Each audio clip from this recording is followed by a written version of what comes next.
Bom dia, segundo ano. Então, após o reino Monera, vamos iniciar o reino protista, onde encontraremos protozoários e algas, tá? Nós vamos discutir o porquê que as algas fazem parte deste reino também.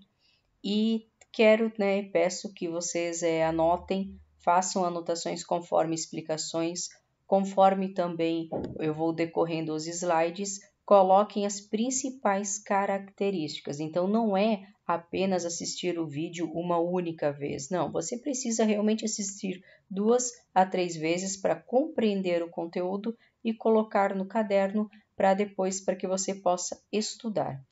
Então, nos protozoários, que são então os seres microscópicos, são unicelulares, então por isso que a gente precisa do auxílio de um microscópio para visualização, porque são unicelulares, ou seja, o ser em questão ele é feito apenas de uma célula.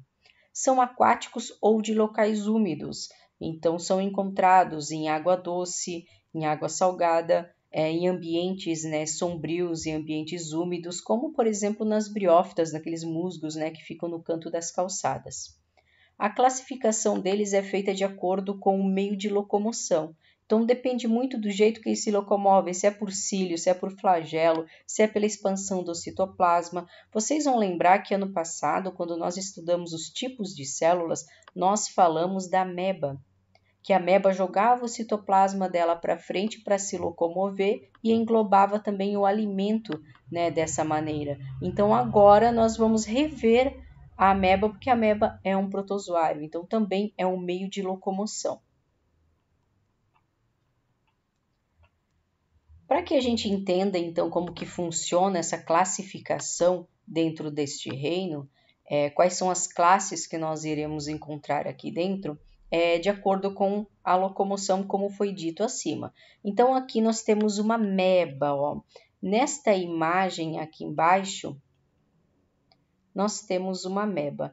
A ameba, ela não tem o formato único. Então, a ameba ela sempre estará com formato diferente, porque o meio de locomoção dela é jogar o citoplasma, que é um material gelatinoso.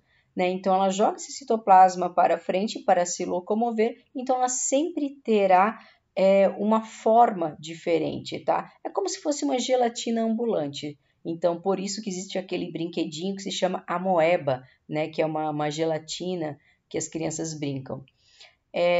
Aqui, então, na classe Rhizópoda, possui pseudópodes. O que são pseudópodes? Olha aqui na imagem aqui, ó.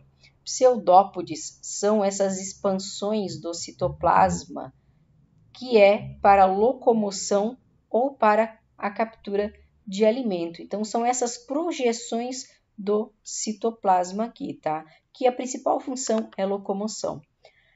Alteração na forma do corpo, como eu coloquei para vocês, não tem uma forma definida, então depende de como ela está se locomovendo, ela sempre terá uma forma diferente. Fagocita, para capturar o alimento.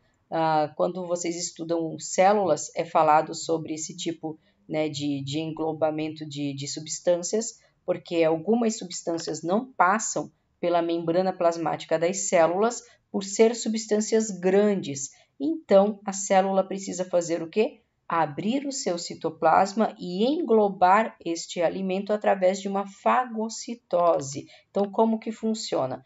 Temos aqui a ameba, então eu tenho uma partícula aqui, e essa ameba, ela vai fechar com seus pseudópodes, ela vai trancar esta partícula aqui dentro e ela engloba essa partícula. Então, depois, a digestão desta partícula é feita dentro do citoplasma, onde existem enzimas que vão degradar, ou seja, é uma substância grande que será quebrada em substâncias menores para que a ameba, então, consiga fazer a sua digestão. A maioria tem vida livre, poucas que são parasitas, mas existe sim a ameba que causa a doença, tá? Que é a amebíase, então ela é um parasita. Como exemplo, nós temos a ameba. A sua reprodução é assexuada por cisciparidade. O que é isso? Se reparte ao meio. Tá? Como a gente estudou sobre as bactérias, que também são seres unicelulares, então toda célula fará mitose. Então, se a célula fará mitose, é uma célula a ameba? Então, a ameba também se divide ao meio, formando duas amebas, por isso que é reprodução assexuada.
Então, hoje vamos iniciar o reino protista ou protoctista, que é o reino dos protozoários e das algas. Então, para hoje, nós vamos ficar somente com os protozoários, vamos elencar algumas características marcantes.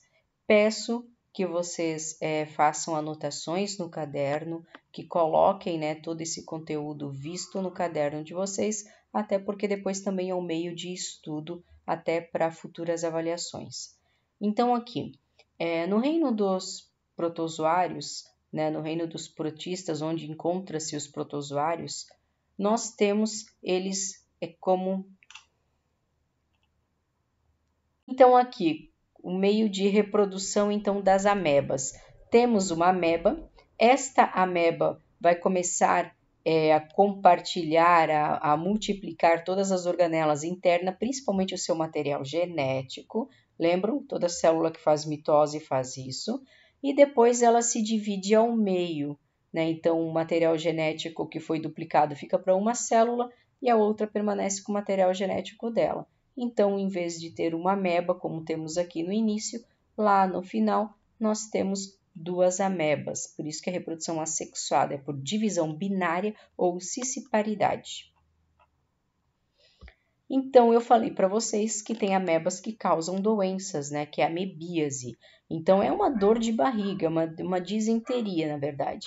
E a ameba, ela gosta de água parada, então água parada de chuva, lagoa, rio com água parada, geralmente se encontram amebas nesses locais, tá? Então, a entamoeba, ela pode se instalar no intestino da pessoa e ela vai fagocitar o alimento que a gente digere, porque é lá no intestino onde vai parar toda a comida que a gente ingere. Então, ela vai se alimentar também do alimento que a gente coloca ali e ela também pode comer parte da parede intestinal. Então, por isso que dá dor, dá cólicas na barriga, porque ela também pode englobar um pouquinho da nossa parede. Então, pode atingir a corrente sanguínea, porque os nossos intestinos, eles têm bastante vasos sanguíneos para absorção de nutrientes. Então, ela pode romper um desses vasos e depois ela pode também ir para o cérebro ou para o coração, porque ela acaba indo para a corrente sanguínea e se ela acaba indo para a corrente sanguínea, ela acaba então podendo estar depois em qualquer parte do nosso corpo, tá? Então, a entamoeba, ela é ingerida através de um alimento contaminado, né? Ou seja, quando a gente não lava muito bem um alimento, ele pode estar contaminado, ou também através de água contaminada. Sintomas: diarreia, cólica, porque quando ela chega na parede, né, quando ela está fagocitando pedaços da nossa parede do intestino, por isso que dá cólica. Lesões na mucosa intestinal, pelo mesmo motivo. E a infecção é por meio de alimentos ou água contaminada com cistos ou seja, né, com pedaços da própria ameba. Próxima classe, então, flagelata. O que é isso? Flagelo, muito fácil. Esse conteúdo é bem tranquilo, tá? Então, assim, qual é a locomoção? Flagelos. Então, aqui nesta classe, todos os protozoários vão possuir flagelos para sua locomoção. Eles possuem vida livre ou também podem ser parasitas. A reprodução também é assexuada. Já vamos ver aqui sobre os parasitas, tá? Porque aqui tem bastante doenças, né, que acabam atingindo essa classe aqui. Então, nós temos o Trypanosoma, que ele causa doença. Aqui nós temos a Giardia, que também causa doenças. Olha, ela tem mais flagelos, né? Então, vamos já falar da Giardia. A Giardia, ela é um protozoário que você pode também se contaminar através de água ou de um alimento que teve, né, contato com essa água contaminada e depois você também não lavou de uma forma correta, tá? Então, sintomas. Você terá bastante dores abdominais e diarreia também, porque ela também vai ficar lá no nosso intestino. Esse tipo aqui de parasita eu tive quando eu era criança, tá? Porque quando eu era criança a gente não tinha água da Kazan, que era água tratada, a gente tomava água do poço. Então, essa água do poço, ela estava contaminada e eu acabei adquirindo a giardia.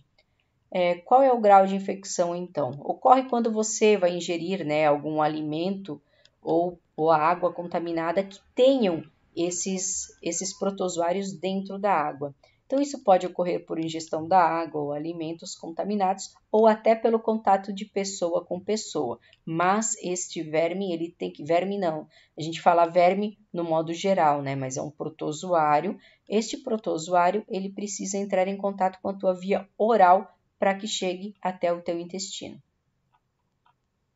Depois nós temos a tricomoníase, que tem até a imagem aqui em cima também, né? Que é do Trichomonas, do gênero Trichomonas. Então, a tricomoníase, ela é considerada uma infecção sexualmente transmissível também, tá? Então, é uma infecção genital, né? Por isso que é vaginalis, causada pelo protozoário Trichomonas vaginalis. Ó, o que está de errado aqui? Né? Esse V tinha que ser minúsculo, né? De acordo com as regras da taxonomia que vocês viram comigo. E também tem que ser em estilo itálico, não é isso? Então, aqui já está errado, tá? Isso aqui eu peguei da internet, tá? Sua transmissão ocorre por meio das relações sexuais ou contato íntimo com secreções de uma pessoa contaminada. Até, por exemplo, a lingerie contaminada, né? Também pode contaminar via contato. Então, pode ser transmitida por mulher, homem, em geral afeta mais as mulheres.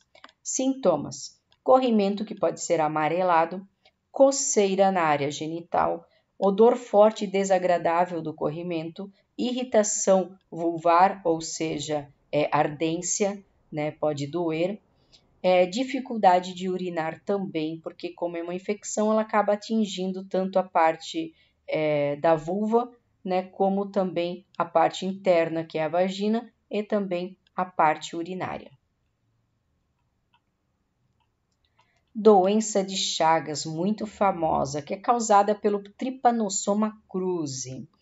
É aquela doença de Chagas, aquela doença que antigamente não se vendia mais caldo de cana, porque muitas pessoas morriam por causa da doença de Chagas. É realmente um protozoário, um parasita, que ele causou muitas mortes no Brasil. Então, de acordo, né, com algumas pesquisas, esses tipos de insetos aqui, eles estavam sendo esmagados ou tinham as fezes dele no meio da cana e depois, quando era feito o caldo de cana, acabava contaminando aquele caldo e a pessoa tomava e acabava ingerindo as fezes deste animal e dentro das fezes dele tem o Trypanosoma cruzi, que é o protozoário causador desta doença, tá? Então tem um vetor, né? O vetor, então, é um inseto hematófago, né? Ou seja, ele se alimenta de sangue dos animais e ele também é conhecido como barbeiro. Então, como que ocorre? Por exemplo, para nossa região não é tão comum, né? Mas para as regiões mais quentes, as pessoas têm aquelas casas de pau a pique. Então, não é casa assim de material como nós temos, né? Então, uma casa de pau a pique, ela fica com pequenas frestas e um ambiente quente. Então, eles acabam invadindo essas casas, morando dentro dessas frestas, né, nas paredes desse tipo de casa, e quando a pessoa vai dormir à noite, esse inseto ele sai para se alimentar. Então ele vai lá e ele se alimenta do sangue desta pessoa. E quando ele acaba de se alimentar, ele defeca. E daí a pessoa vai coçar e acaba levando essas fezes para o orifício da sua picada. E daí, se esse inseto ele estiver com o parasita Trypanosoma, esse Trypanosoma entra na corrente sanguínea da pessoa e depois acaba se alojando em alguns órgãos, tá? Principalmente no coração. Então, por isso que é muito grave esse tipo de parasita, esse tipo de infecção. Então, a transmissão ocorre, né, quando a pessoa coça o local, como eu coloquei para vocês, né, e tem as fezes ali. Então, não é todo barbeiro que tem, não. Esse barbeiro, ele precisa se alimentar do sangue de algum animal que tenha esse parasita, e daí ele acaba sendo o vetor e levando para outros animais.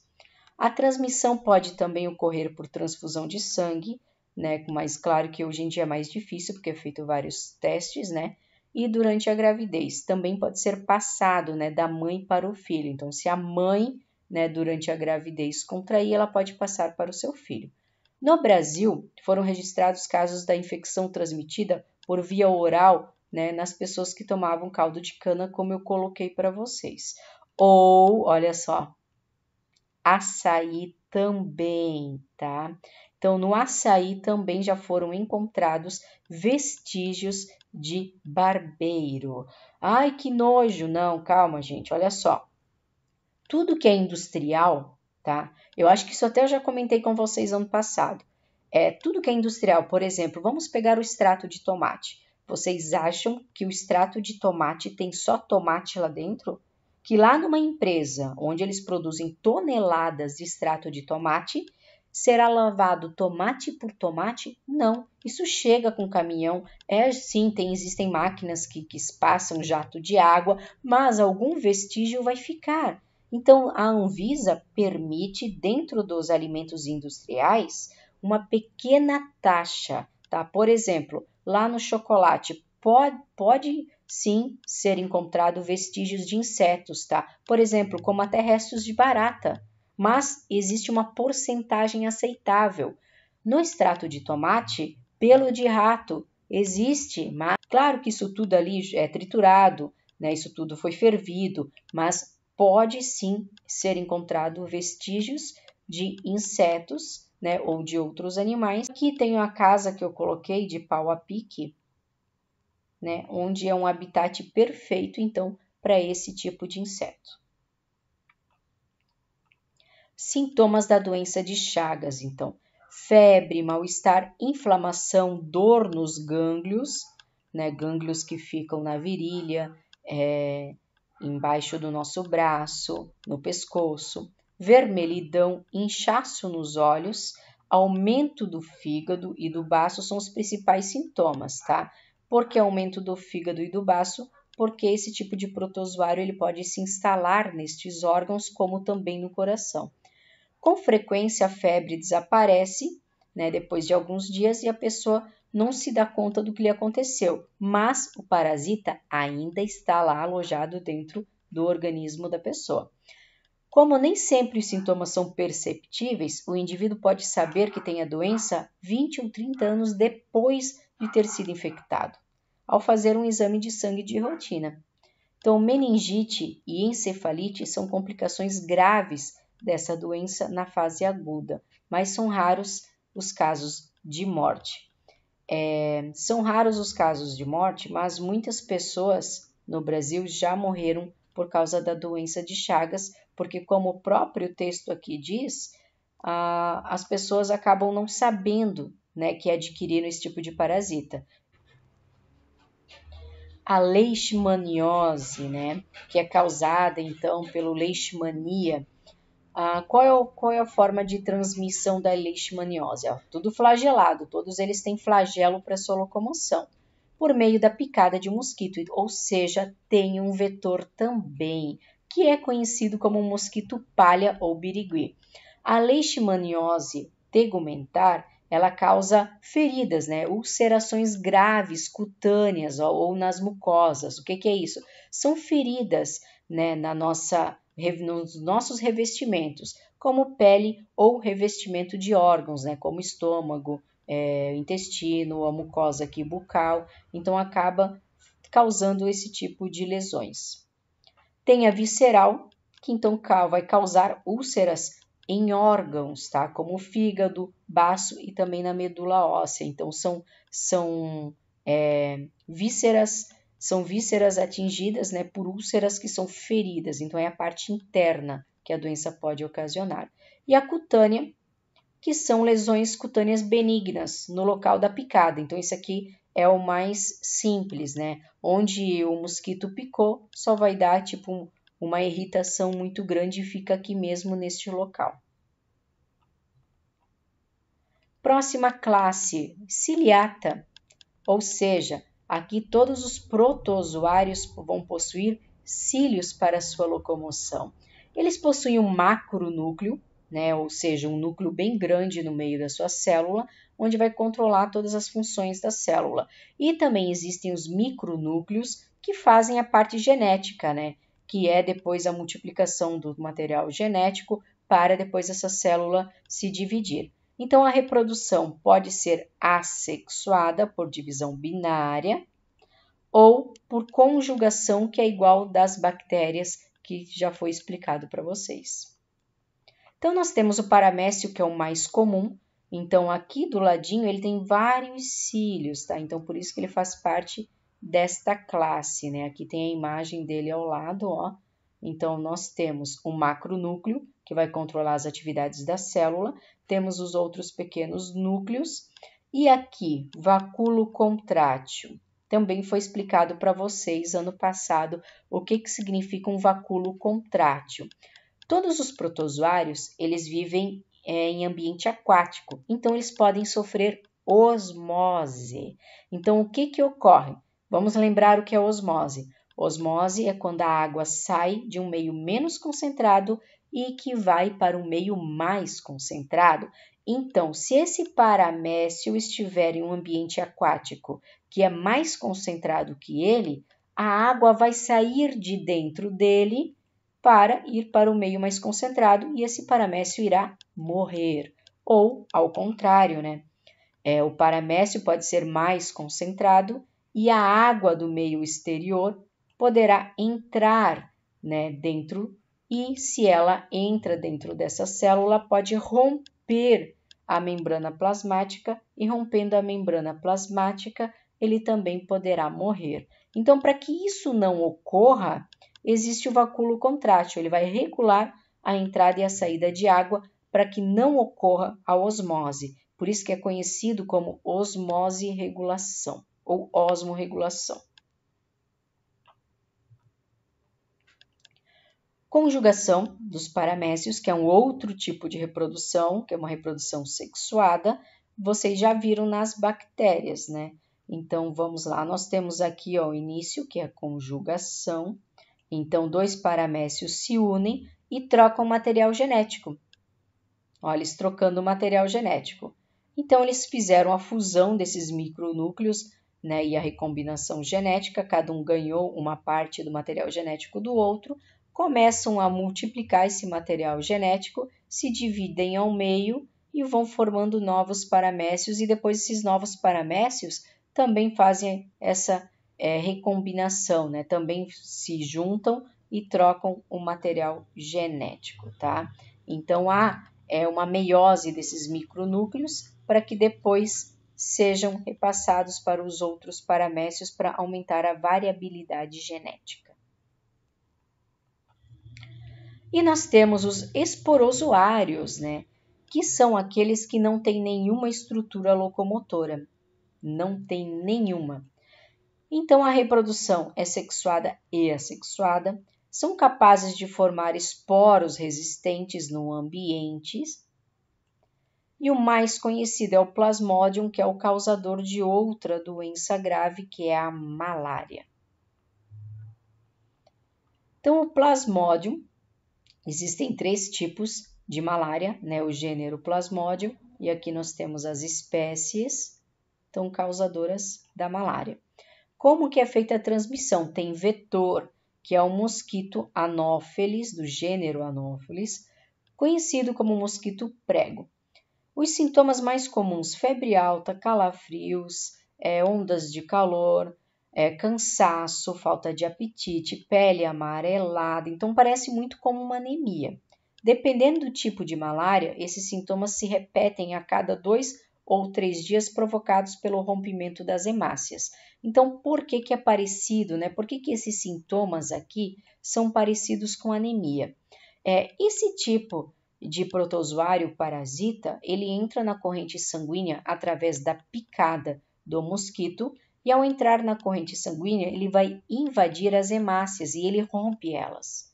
Então, rompendo essas hemácias, ele usa as hemácias para a sua reprodução, tá? Então, a pessoa, ela acaba tendo menos hemácias, por isso que ela acaba tendo esses sintomas que são parecidos com uma anemia. Existem vacinas, então, para quando você vai para algum local que a malária ela é endêmica de alguns locais, então aconselha-se a passar no posto de saúde e tomar a vacina para que você possa viajar para essas regiões. E agora nós iremos para as algas. Então, por hoje, para não ficar tão extenso, nós iremos ficar somente aqui nos protozoários, tá? Então, o que vocês precisam gravar dos protozoários? Que são células unicelulares, fazem divisão por cisparidade ou conjugação, né? Acabam trocando material genético. Existem doenças, vocês precisam entender essas doenças que eu acabei de colocar para vocês. E principalmente a classificação deles é de acordo o meio de locomoção, tá? A ameba sobre fagocitose também é muito importante, ok? Então, por hoje é só, né? Então, fiquem com essa aula, façam anotações no caderno de vocês com o material que eu vou deixar como forma de resumo também do conteúdo, e também um pequeno exercício para que vocês consigam gravar, então, algumas características deste reino. Então, até a nossa próxima aula, onde ficaremos, então, com o conteúdo algas. E daí também vamos conversar o porquê que as algas fazem parte deste reino e não do reino das plantas, né? Porque algas fazem fotossíntese, plantas também. O que as algas estão fazendo aqui? Alguém palpita sobre isso? Então, até o nosso próximo capítulo, então, para saber o porquê que as algas fazem parte do reino dos protistas. Até lá, cuidem-se, tá bom? Diversificaram-se, passando a ocupar todo tipo de ambiente úmido. A célula desses seres tem que desempenhar, a um só tempo, os papéis que as milhares de células especializadas de um ser multicelular desempenham em conjunto. Vamos explorar alguns aspectos da biologia desses organismos. A ameba desloca-se lentamente sobre o fundo da lagoa, emitindo prolongamentos que estão constantemente deformando sua célula.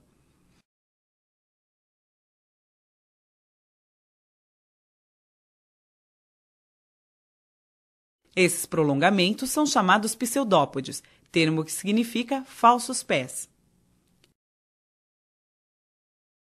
Os pseudópodes também são usados para capturar alimento, preferencialmente outros micro-organismos.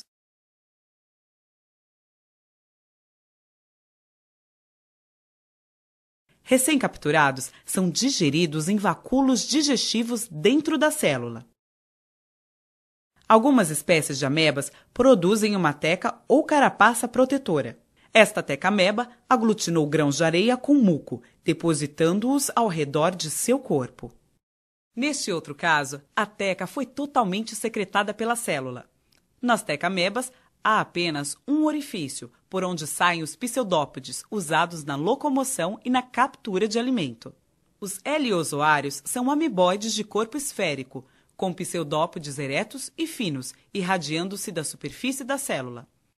Vivem geralmente associados a raízes de plantas aquáticas, alimentando-se de outros micro-organismos ou até mesmo de pequenos animais que tocam nos pseudópodes. As euglenas são flagelados muito comuns, que possuem cloroplastos, organelas ricas em clorofila, pigmento verde fundamental para a realização da fotossíntese. Nesse processo, sintetizam seu próprio alimento a partir de gás carbônico e água, havendo liberação de oxigênio. As euglenas deslocam-se no meio utilizando o flagelo e procuram locais onde a intensidade de luz seja adequada para a realização da fotossíntese. O estigma, esta estrutura avermelhada, participa do processo de orientação em relação à luz. A peranema é um parente da euglena, porém não possui cloroplastos. Ela se desloca no meio com auxílio de 2 flagelos, um deles bem evidente, e se alimenta principalmente de outros micro-organismos, inclusive de euglenas. Os ciliados são um grupo extremamente diversificado. Eles possuem cílios no corpo, que são usados na locomoção e, em vários casos, na captura de alimento.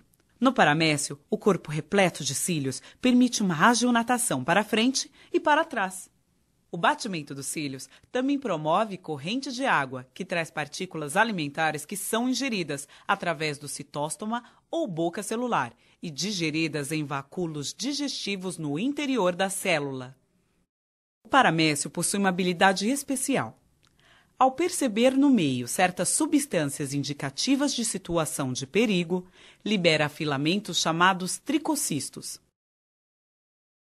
Observe essa micrografia eletrônica de varredura de um paramécio, com os tricocistos liberados e note o detalhe de um deles. O dileptus é outro ciliado com um corpo repleto de cílios, mas que, diferente do paramécio, não usa os cílios para filtrar alimento. Com essa projeção da célula, que mais parece uma tromba, procura outros ciliados, suas presas favoritas. Foi o que aconteceu nesse caso, em que a célula da presa foi rompida e o material extravasado foi ingerido através do citóstoma, que se distende bastante. À medida que isso acontece, forma-se o vacúolo alimentar, onde o alimento será digerido. Este outro ciliado alimenta-se apenas de algas filamentosas, que ingere através do citóstoma.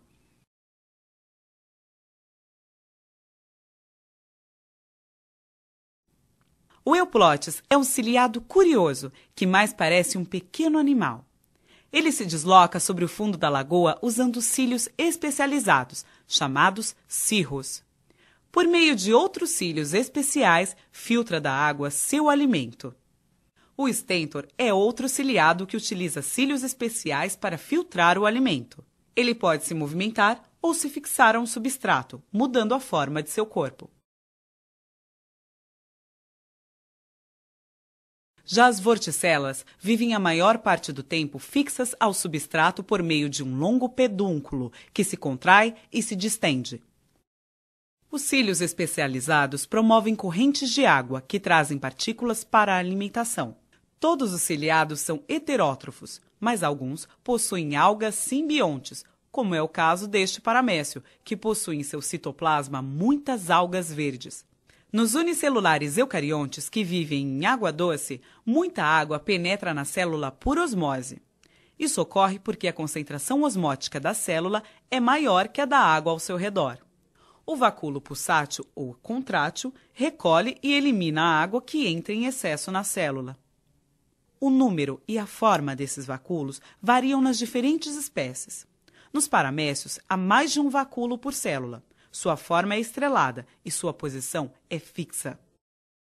Nas amebas, há apenas um vacúolo por célula e ele tem forma arredondada. Por não ter posição fixa, essa organela acaba sendo arrastada constantemente pelas correntes citoplasmáticas. Nos heliozoários, formam-se vários vacúolos arredondados nessa parte mais clara e externa da célula. Vacúolos pulsáteis são reduzidos ou ausentes nos unicelulares eucariontes que vivem no mar. Nesses casos, a concentração osmótica do meio é semelhante à da célula. É o caso desse foraminífero. Observe que ele possui uma carapaça protetora, com uma abertura por onde saem os pseudópodes, que são longos, finos e ramificados. Por meio deles, desloca-se no fundo do mar e captura diminutas partículas para sua alimentação. A reprodução na maioria dos unicelulares eucariontes ocorre por bipartição, um processo assexuado, no qual um indivíduo dá origem a dois outros idênticos.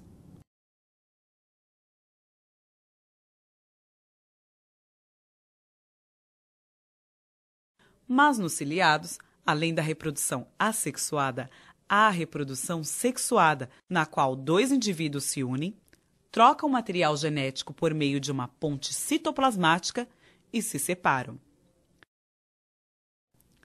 Ao observar estas cenas, pode-se ter uma pequena ideia de como são e como vivem esses unicelulares eucariontes de vida livre. A cada dia, novas espécies são descobertas e novas questões são levantadas acerca destes incríveis micro-organismos que compartilham o meio ambiente com os seres macroscópicos e são parte importante da manutenção do equilíbrio ecológico.